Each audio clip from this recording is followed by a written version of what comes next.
Hello everybody, this is Ananya and today is the last lecture on conditional statements.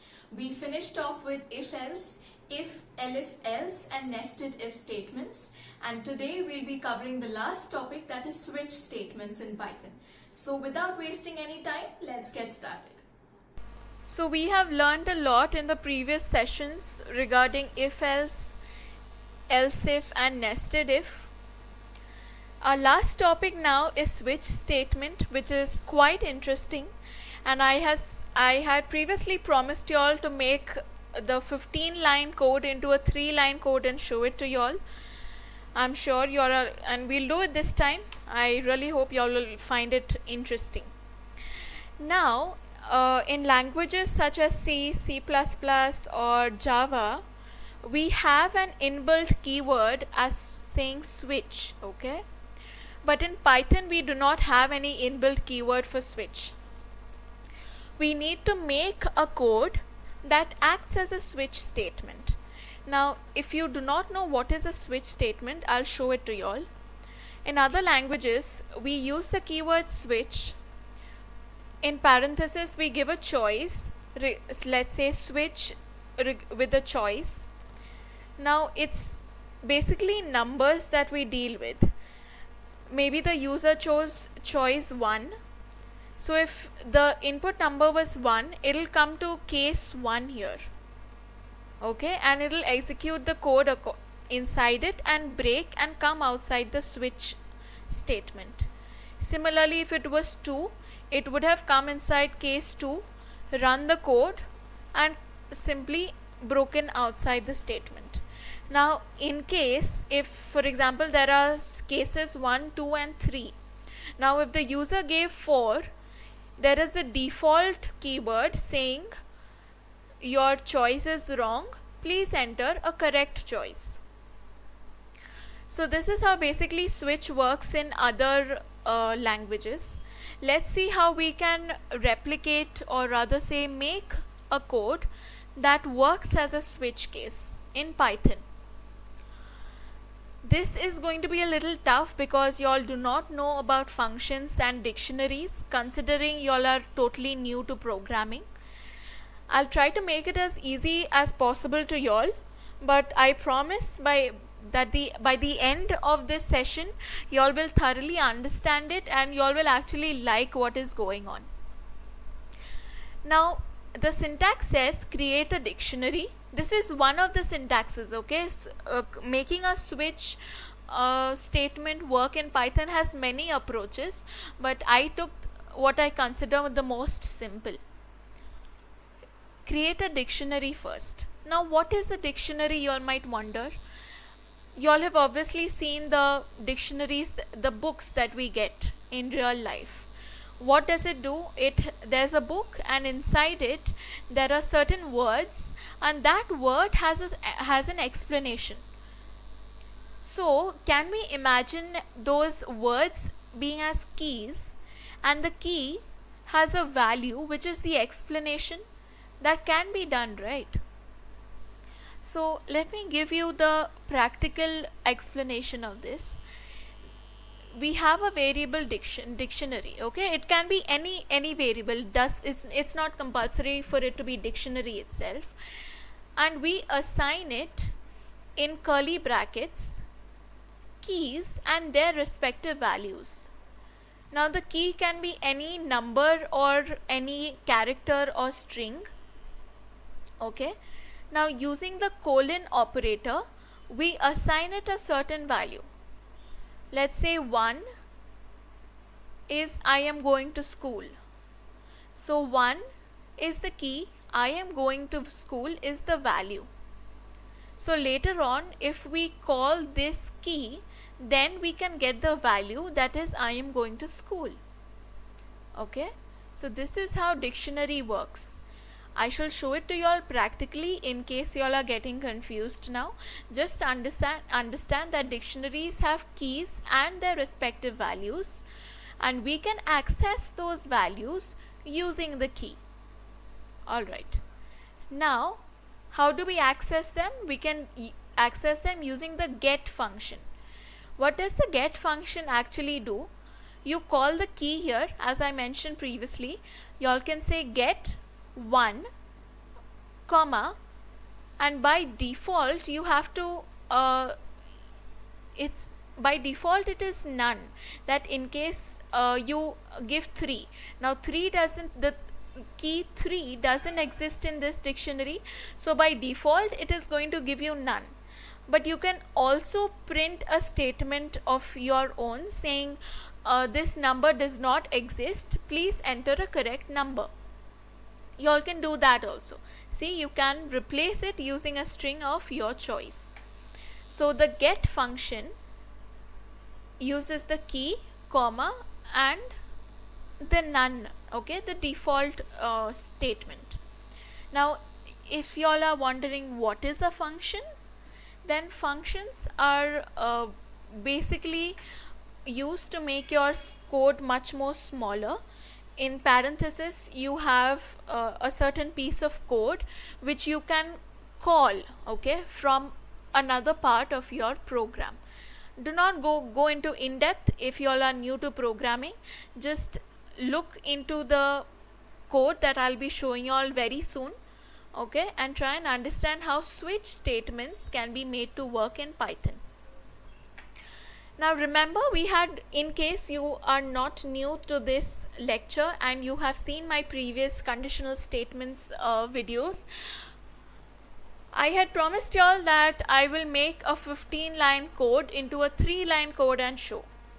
This is what we are going to do now.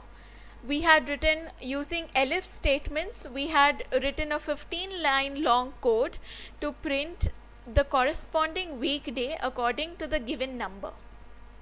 Okay, what we'll be doing here is, we create a dictionary, take the user input, and then apply the get function on that dictionary. Okay, so let's get started.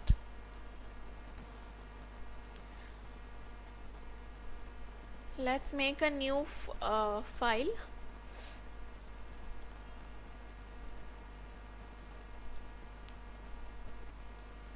Switch case.py, hit finish. Okay, now I'll say dictionary is equal to, remember dictionaries are always symbolized using curly braces, okay.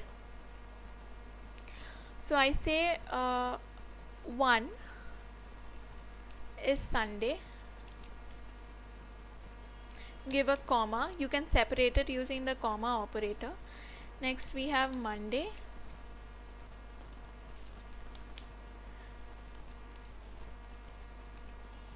Tuesday,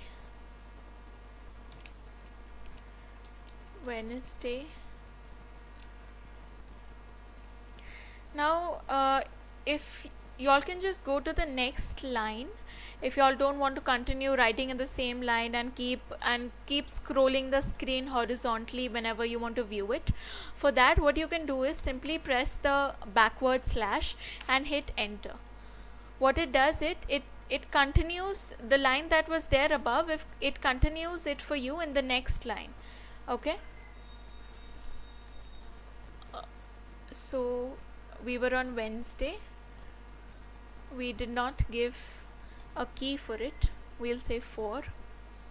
Okay, now 5th is Thursday,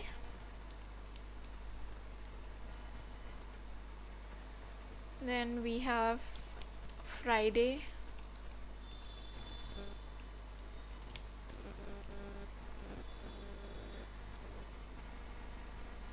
that is 6th,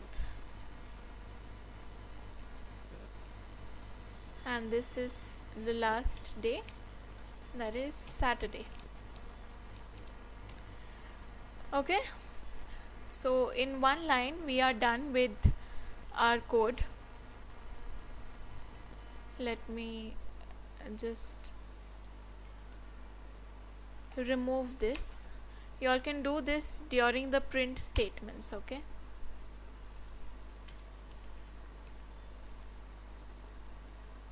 I had to give a comma operator. Alright, Okay, our dictionary is ready. Now what I want to do is access, or let me say I'll take the input first. Choice is equal to int of input of enter a number between 1 to 7. Okay, we have taken the input into choice. Now we shall call the get function. I shall print it directly, so just to make it more simpler, get, what we need to do is we need to say dictionary dot get, because it cannot randomly get anything. It has to be mentioned as to what should be got. Dictionary dot get, inside parenthesis we shall write choice. Okay, because I wanted to deal with choice as the key. Okay, because we are entering numbers 1 to 7, and numbers 1 to 7 are keys in the dictionary. Okay, so choice comma, please enter a number between 1 to 7 only. Previously you see this was a 15-line long code, and right now we are done with the entire code. This will work just how the previous code in else if statements was working. Okay, let me just revise what we did here. In a dictionary we have saved, or rather made, keys and their corresponding values. Okay, next we have choice. We took the input from the user according to what day does he or she want, and next we print it using the get function. We say dictionary dot get, in parenthesis choice. The first parameter will be the choice, that is a number, and if the number doesn't lie between 1 to 7, I wanted to pop up this error saying please enter a number between 1 to 7 only. Let's run this and see what we get.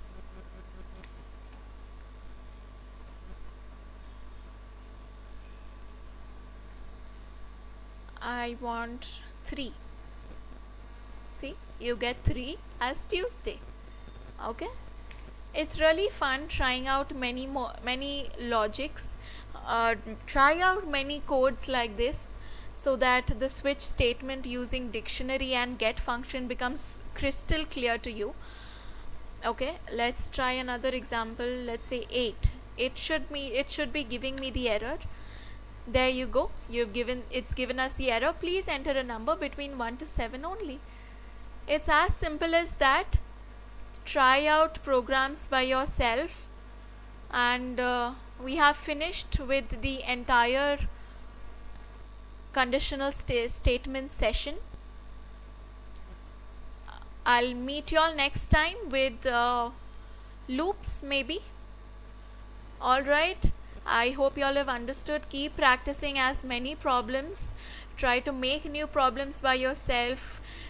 Try nested if. It is really important. It is excellent for logic building. Okay, alright, see you next time. We are done for now. Bye bye.